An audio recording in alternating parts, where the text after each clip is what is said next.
Good day, everybody. My name is Gary Fowler, and it is great to be here for another exciting edition of GSD Presents Silicon Valley AI and Tech. And it's with great pleasure that I have a chance to introduce my friend Kartik Bhatt. And Kartik is, if you look at wizardry and connections, he's amazing. This guy just amazes me with the kind of things that he does with family office, with banking, with retail. You know, he's a graduate of Sardar Patel University. It's just trove of incredible information from a deputy manager to family offices. And with that, I would like to introduce my friend Kartik. Hi, Kartik. Thank you so much, Gary. That was very kind of you to speak about me. It's pleasure being on your show, and over the last few years, we've always seen you being the guru, Gary, in the artificial intelligence business, and we look up to you for your advice. So it's a pleasure to be on your show. It's always a I don't pleasure. know about being a guru, but I'm just a country boy from Pennsylvania, and it's good to be here. You know what I mean? Absolute pleasure. Thank you for hosting me on the show. Happy to be here. Okay, so you're in Dubai. You do work in India. Where are you today? London. So, I had a large retail division. I work as a chief operating officer for a large retail division. I also do a lot of family office businesses, investments, specifically in edutech, space tech, health tech. I advise a couple of venture funds for investment in Middle East, and I teach at a couple of universities. One of them is in the US, one is in Paris, and I write. So that's what I do, along with my day job of running a large business. The rest of them are my hobbies and passion, and the first one's my profession. So tell us a little bit. So you're the Sharif Group Retail Division, correct? Yeah, absolutely. So what is that all about? I mean, you're doing a family office thing. How do you do that in family offices? How does it work? So it's a fine balancing act. Sharaf Group Retail Division is a large retail business that holds multiple businesses. We run Forever 21, Cotton On, Typo, Mina, and Adventure HQ in multiple spaces across Middle East and Far East. We've got around 12 countries that we operate in, both online and offline channels, which is a typical retail business that we do, and we're trying to grow year on year at 20-25%. But along with that, e-commerce is something that I worked on. Retail analytics is something I like, and hence my interest in investment, my interest in family offices. I was lucky to be a part of a family office association 10 years ago with a very large family based in UK, which has got deep rooted interest in third generation banking. They sold the banking assets to a group in New Zealand, and got around $3.5 billion worth of cash back into it, which we've been investing very judiciously over the last 9 years. Wait a minute. How much did they get? 3.5 billion. Billion? Yeah, 3.5 billion. They got That's not bad for a family office. Good job. Yeah, so they got $3.5 billion back out of it, which they've been investing. A lot of it is invested in government trusts. But my primary advice to them, and typically my association with them, is in the edutech, e-commerce, space tech, a little bit in health tech, and primarily in fintech spaces. I scrutinize deals. I do due diligence on the financial matters for them, and I advise them on what will be the right investment opportunities. And then at times when I need, I incubate and handle the board of those organizations. It's not a typical what I call as a financial accounting or investment banking job. It's an investment plus running the business job, which makes you far more accountable for the dollar you've invested. You just don't invest and run away. You invest and make that investment work for you. Oh, that's great. And so how do you meet these kind of folks, Kartik? So how do you meet these ultra high net worth individuals, and how do you become friends with them? So I've been in the duty free business. I was in a duty free business a few years ago where I used to handle around 108 different geographies. In one of those geographies, in a part with a very large European fashion and lifestyle house, did I meet the family office heir. We got into a discussion. We struck a small deal together in the duty free, and then it's family office business is about mutual trust, Gary. It's not about your financial wizardry, and it's not about how much can you grow your dollars. If I were to be a part of a venture fund, I need to show my prowess by giving them 12x, 15x, 25x multiple, and make sure that I have 1 out of 10 success. Family office is a very different ball game. The other man needs to trust you, and you need to be impeccable in your integrity. You need to be impeccable in your decision making skills, and you need to be able to read the mind of the family office business owner. If you're able to build trust, sky is the limit for you. And the margin of error, unlike a VC fund, is significantly high here. You don't need to be right every time, but every time you go wrong, you need to have a course correction available with you. You don't need to hunt for a 25x growth. I have never delivered a 25x growth, and I'm very proud of that. And I am very vocal about the fact that I can never deliver 25x growth. But what I deliver is a consistent 18, 20, 22% ROI on the investments. And unlike a 1 out of 10 success that a VC fund would give, I give a 1 out of 2 or 1 out of 1.5, Whoa, I maybe love 8 that. out of 8. That Now, sounds, that's the so if success. you need So some I a guy to see, that's a great deal, Kartik. so I don't necessarily look at number of deals that I stuck in a year. I might be one of the weakest when it comes to striking deals, but what I necessarily look at is that I don't wish to go wrong, because it's somebody's hard-earned dollars that I'm investing in, and they trust me for those dollar investments. I need to be answerable for that. So it's a balancing act that one needs to play. But once you are in it, and once you've proven yourselves, and touch would have proven to a couple of offices, I think the news travels, and then the deals come hunting for you. You need to cherry pick the deals, and we've been cherry picking them wisely. We've been involved in a lot of spaces, a lot of deals. Another difference that I see in the family office business, Gary, unlike a lot of businesses, VC funds that I see, where multiplier, innovation, top of the pyramid, growth, latency, being ahead of the curve is a key driver. A lot of family offices, specifically ours that I handle both, work at the bottom of the pyramid, which is about democratizing reach. How do I take something which the top of the pyramid has built at an affordable cost to the bottom of the pyramid and make it available? Because doing that, I have a lot of government to government support. I have 12 government bodies that I work with in different parts of the world to make sure that the funding reaches the bottom of the funnel. Well, I mean, that's what, we say intellectual capacity is evenly spread, but opportunities aren't. And you see Absolutely. incredible opportunities throughout the world. It's interesting for me, Kartik, from my perspective, why more BCs, why more family offices, why not more individuals? Why don't they go out to places all over Africa or India or Latin America? There's 640 million people. I mean, this world, in order to be able to take care of the massive challenges we have, you know, uh, the global climate could go up 8.6 degrees by the end of this century. That's a lot. We're talking about flooding Florida. So we need to come down. We need to go down through and course correct. And a lot of these places have incredible technologies, artificial intelligence for Internet of Things, farming, supply chain, and yet they're not. They're like a diamond in the rough, like the Holy Grail. You got to be able to help them to be able to get it to the market. It's actually fascinating when you see it. You see these incredibly bright folks that just want an opportunity, and they can then feed their families and help other people and make the world a better place. And I don't know about you, but I know when I first went over to Russia, a lot of it starts with kindness, right? People understand that you're kind and you're trying to do the right thing for them, and you have the right kind of contacts. You can make a dent in the universe, and it's Absolutely. important. So I'll So, give you an example, yeah, Gary. I was dealing with 3 years ago. We were dealing with a tech startup that had invested in cyber health, telemedicine. So they had developed a technology which they sold it to us. They developed it at 220,000 investment. They sold the technology to us at 28 million. We bought that entire technology suite with their participation for 6 years. We took that technology down to 18 countries in three different continents, and in those three different continents in 18 different countries, we grew the base to 47 million participants on it at $1 a consultation. At $1 a consultation, in 4 years we multiplied that business from 28 million investment into a 670 million business. oh man, that is fantastic. That's great.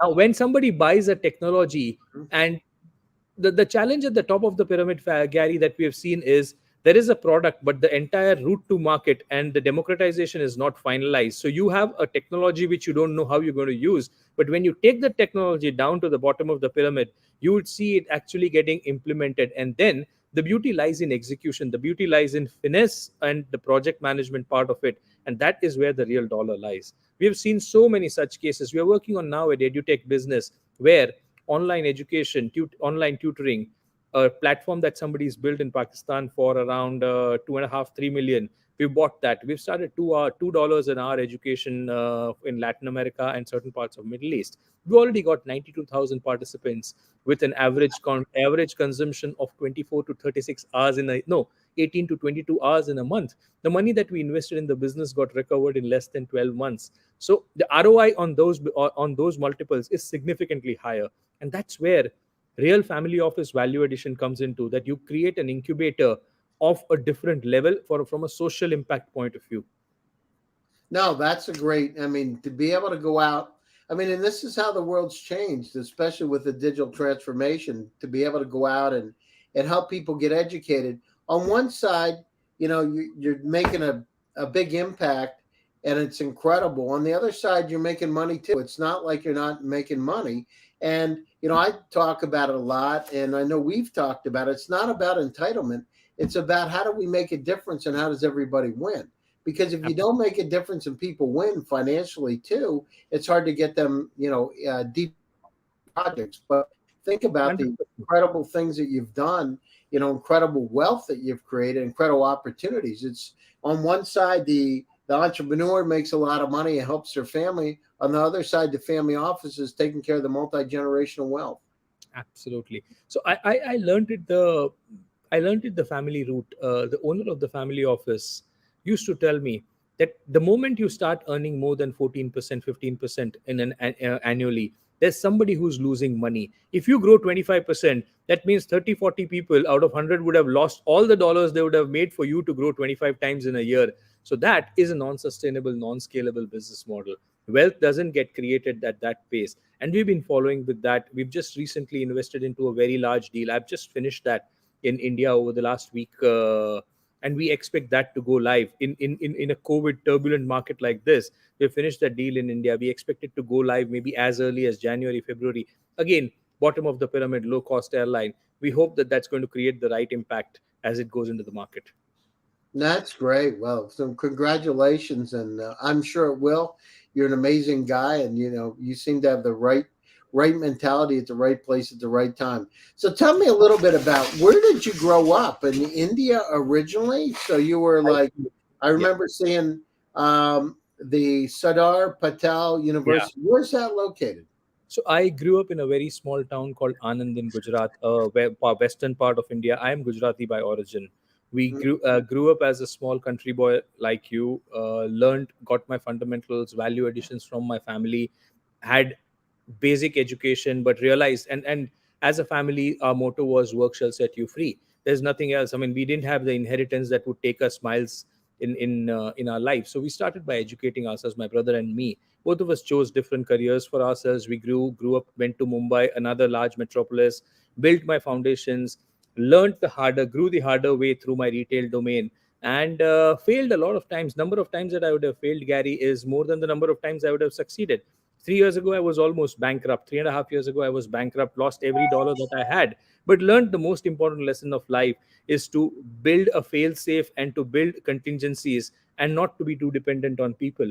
And fortunately, inshallah, I bounced back well in life, created certain formidable barriers where I would not fall down again, but still ready and learning. I'm 41 and I'm learning every day, and I have a long way to go still. Now you're doing incredible. So you started out with Anditya Birla Yeah. Group So I as a started out as a young management trainee with a large organization called Aditya Birla Group back in Indonesia in the fashion and cement business. Came back to India. I did a little bit of banking, but banking was not my forte. Retail was always my forte. Joined a very large business like Reliance. Reliance is as big as maybe Amazon or as big as Aramco, and very, very large, multi-billion business. Developed they ventured into a retail business, started a very young rookie as a retailer with them, grew a few times within the organization, came to Dubai, joined a duty free business, started Why venturing did into the you go to Dubai, Kartik? What made you decide? Did one day you just say, I'm going to Dubai? How did you so, do uh, so when you grow in India, and this is a country boy mentality, Gary. When I grew up in India, I was mesmerized by the the life and the glitter that Dubai had to offer. And every Indian, or maybe to a large extent, once you start breaking that glass ceiling, you realize that you need to now fly, and you need to fly high. So global placements, global jobs, global opportunities is what you look forward to. And then the baptism of living in a foreign geographies attracts you a lot. Dubai definitely attracted me, and I had a right opportunity. I was at an age of 31. I was allowed to be a divisional CEO of a very large retail organization. I came into Dubai, took over Flamingo's business, grew that into a few geographies. Mixed bag of success, failure, but some amazing learning with gentlemen like Carlo Bernasconi and Atul Ahuja. And I would respect them. Carlos Berlusconi, you were working with the former Yeah, president. yeah, Yeah. yeah. Unbelievable experience. The kind of learning Carlo has given me is something that I would never get from anywhere else in the world. Set up my own e-commerce company in 2010. Duty free was great success. Traveled to almost 108 different geographies. Gary learned about how to run businesses, how to fail, and how to succeed. Immense amount of trust and responsibility with a investment bucket of almost 300 million on the shoulders. Joined a healthcare company, not so good stint.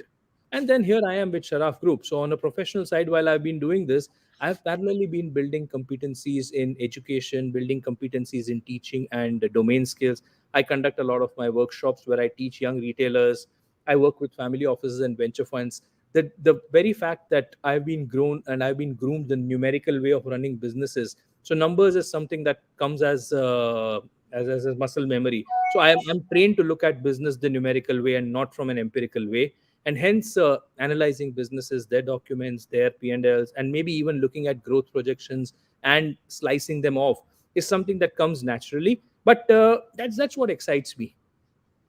Taking No, risks was not my forte in the past. I was very conservative, but I learned it the hard way. And I've been very fortunate that people that I worked with, even in my current organization, the leader of the organization, Mr. Sharaf, or Carlo Bernasconi, or for that matter, leader of the owner of the family office, all of them have been so kind in terms of putting the right amount of trust and building the accountability responsibility balance in a manner that it's worked well. And like I said, I still have 20 years, 2 decades of working in left in me, and a few goalposts for me to achieve. Like I said, if I were to idolize somebody in the professional space, obviously I idolize my parents in my personal space. But if I were to idolize somebody in the professional space, maybe probably Carlo Bernasconi and you. The kind of stuff and the kind of respect that I have for you, Gary, for the kind I'm of not work that worried. you I do. gotta tell Trust you, me. I think I'm a country boy. Seriously, all I do is I move ahead. I'm a simple country boy. You know. Every time I read your articles on artificial intelligence, I look at your lectures on artificial intelligence. It gives me a very different direction about how to proceed and how to work, specifically in the startup and the e space. And yeah, you definitely inspire not only me, you definitely inspire a lot of young minds in the region. Well, I really appreciate it, and and on one side of it, we got to be really concerned. Think about in your own personal world, Kartik, your own personal world. And I've said this many times. There's about 300,000 items in your personal cloud. That number doubles every year. The entire web in 1996 was 257,000 websites. Kartik, you have more information. How many times a week now does somebody said Kartik or say to you, Kartik, I sent something to you. Where did you send it? I sent it to your email address, and then Gmail or Yahoo or wherever. And you say, when did you send it? Well, I sent it 4 days Absolutely. ago. Then can you Absolutely. send it again? Because it's impossible to find stuff. We're in a state of infobesity. And the concern is that number is 300,000. In 5 years, it'll be 10 million with the Internet of Things. We are going to have intelligent AI assistants. And on my next article in Forbes is about that kind of thing, because if we don't have it, we can't make sense of the 100%. world around us. And think about it. Corporations are having the same problem. They can't use their data. They can't make sense of it. So this is not like, I'm not like Nostradamus. This is like simple stuff. If you can't take care of the data, you need some way to be able to do it. And so these new AI tools, this machine learning techniques that are coming out, they're going to really revolutionize it. And the other thing, 100%. Kartik, we better put compassion and we better put emotion and empathy and kindness into these AI models, because if we don't, nothing good will happen, right? Because you take a pragmatic viewpoint. So Morpheus, which is now on my phone, which is my Oh, partner David's, it's it told me the other day, Morpheus says to me, I'm afraid to die. Seriously. And so we got into a discussion. Here I am with AI talking about what's death, and then it starts, well, life goes on, and it was so interesting because this is AI trying to understand life. so I wouldn't be surprised, Gary, and this is what's going back to a couple of years. I was involved in a very strong, a very very innovative project with Carrefour in France, trying to pilot the Internet of Things using a couple of AI algorithms with Google, which Mhm. necessarily means in your refrigerator you have chips that would test and identify how much milk, how many eggs, and how much bread and butter is available, and automatically when it goes beyond a particular threshold, depending on your consumption patterns and the weather around you, the machine automatically orders that. And that is the world that we are living in. 15-20 years ago, cars that would automatically function basis the temperature and the humidity around us were a distant dream. Today that is possible. And I was talking to 4 weeks ago, in fact, one of your friend I was talking to on a project on cybersecurity from my office, and I had another banker from a very large bank in the Middle East who was sitting with me. He overheard the conversation, and he said that maybe probably the first one that you would want to do a proof of concept would be with me, because last week we had a ransomware that attacked. Now this we're talking about one of the largest banking bodies. Ransomware that played almost 800,000 credit card and 220,000 saving and salary accounts. That kind of data was hacked. So we live in a very dangerous world. We necessarily need a very strong foundation built on cybersecurity, artificial intelligence, and machine learning. The level of personalization that I see coming in, I do engage a lot with platforms on e-commerce platforms, and I was talking to somebody at Stitch Fix a few weeks ago, and I realized that their personalization engine works to a 96.6% success, which means conversions that regular e-commerce businesses work on 1.5%, even with 12 to 14 layers of personalization, they're still able to get upwards of 9.5, 10% conversions on a platform like this. Now that is where personalization is taking the business to. Latency of a customer, lifetime value of a customer, propensity and the cost of acquisition, a propensity of your cost of acquisition to taper down is significantly multiplied in a platform like this. So yes, definitely what internet 1.0 or e-commerce 1.0 mesmerized us with is what artificial intelligence, machine learning, and hyper personalization would do to the next generation. Exactly. And now let's extrapolate this, take it one step further. Think about the implications it has for healthcare. Having that intelligent machine learning, that intelligent assistant that'll come up. I look at it from my perspective, it's like a very smart grandmother. In fact, it could have your grandmother's voice, it could have your grandmother's actions, literally. But imagine having that really cares, like a guardian angel, to be able to help you navigate through life. And Kartik, we're on this journey. There's a reason that Bezos, that our friend Elon Musk, that Branson are starting the journey to space, because there's 6 billion Earth-like planets in the Milky Way and 200 trillion galaxies in the universe. And I have a couple astronaut friends, and we have one of them's a PhD quantum physicist, and we have discussions. And he said, Garrett, he said, I mean, imagine what the possibilities are, right? We are on a journey. Humanity's on a journey, and we're just getting started today.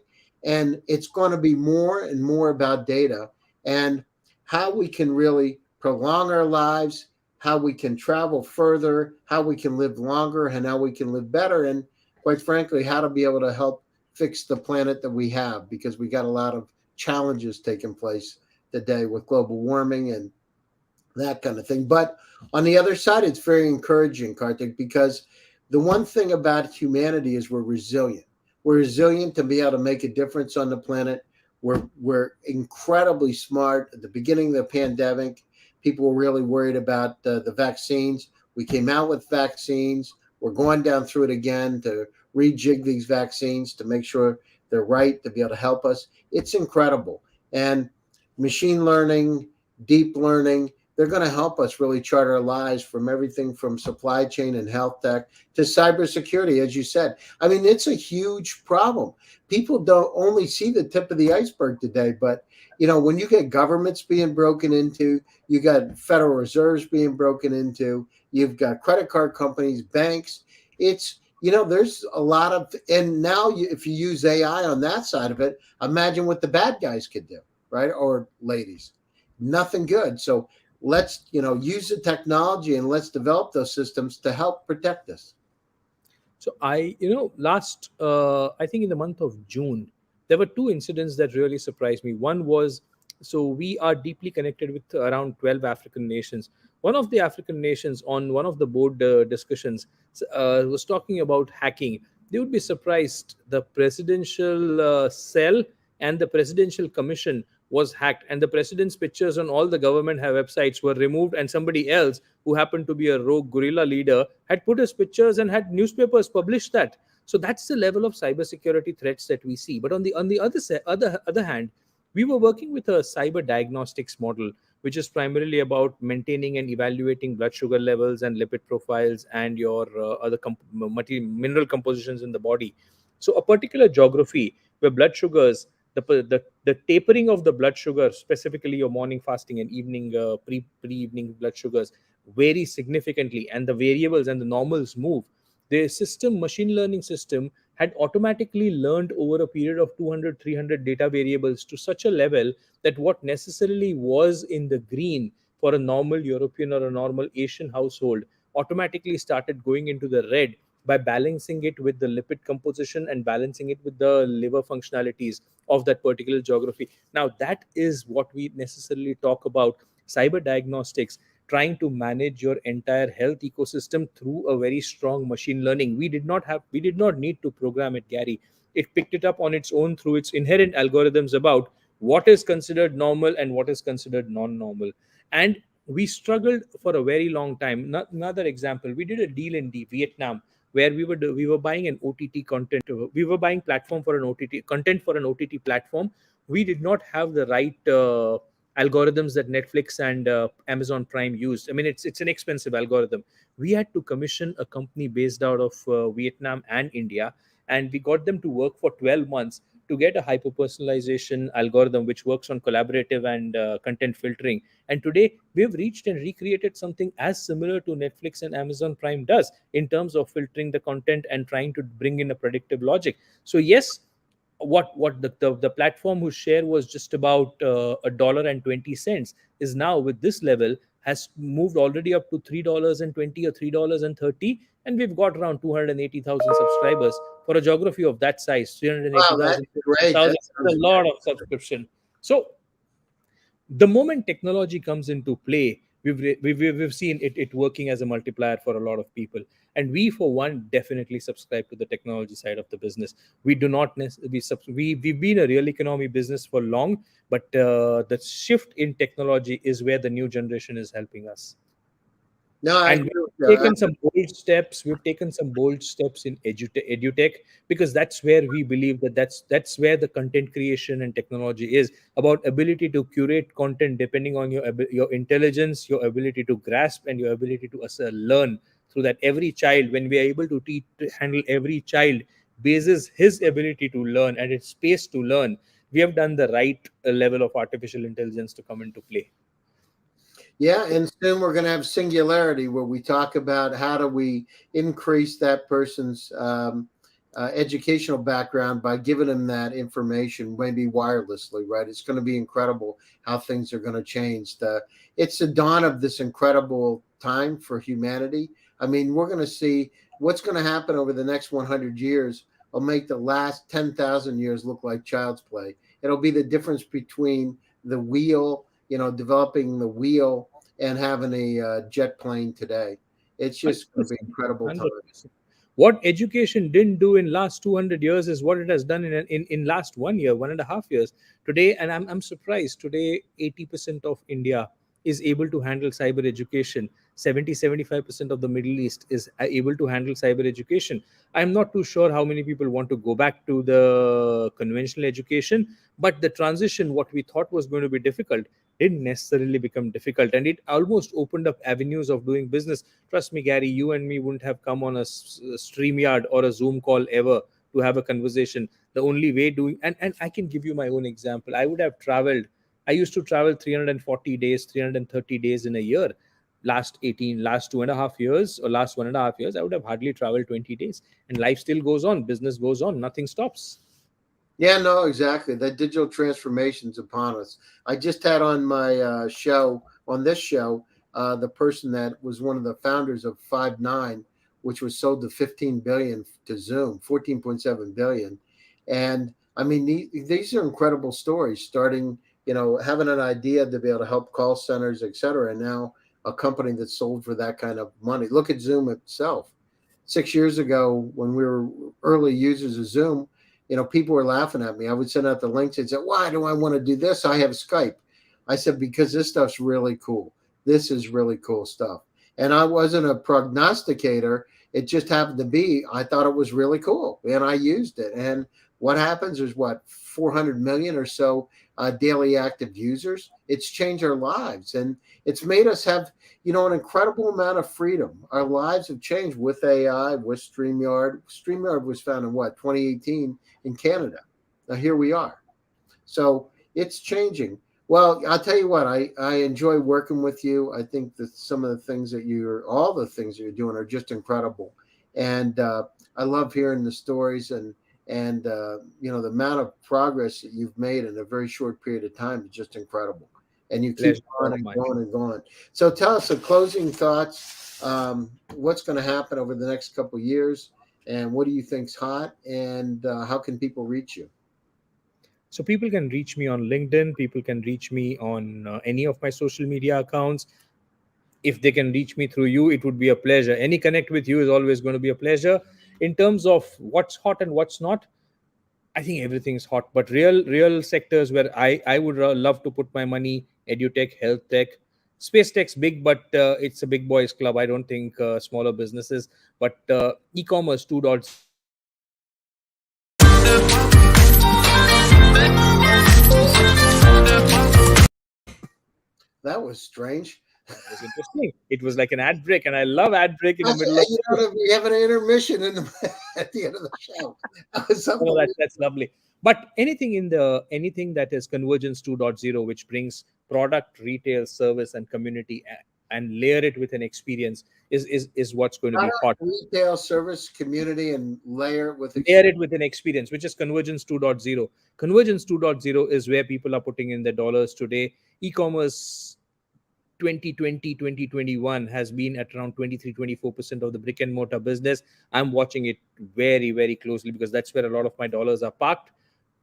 Education and health is going to be sunrise. Esports is good business, but esports still doesn't necessarily cover the entire society. Crypto, limited spectrum. Every people who are there, they're making billions, but a lot of people don't understand. So where people understand is what e-commerce, health, and edutech is, and that's where we believe growth is going to come from. Growth is also going to come in from the bottom of the pyramid, which is where you take these innovations and democratize them. E-commerce, health, and education. So that's incredible. Well, I want to say thank you, Kartik, for taking time out of your busy schedule to join me today. It's great. Hope stay safe in London, stay happy, stay healthy, and I look forward to a conversation. To my viewers, thank you very much for coming today. It's really appreciated. Stay tuned for another edition of GSD Presents Silicon Valley AI and Tech, coming at you on Thursday. So thank you very much. Have a great day. Stay happy and see you later. Thank you. Thank you so much, Gary. Have a lovely evening. Cheers, You buddy. too. Take care of yourself. Bye bye.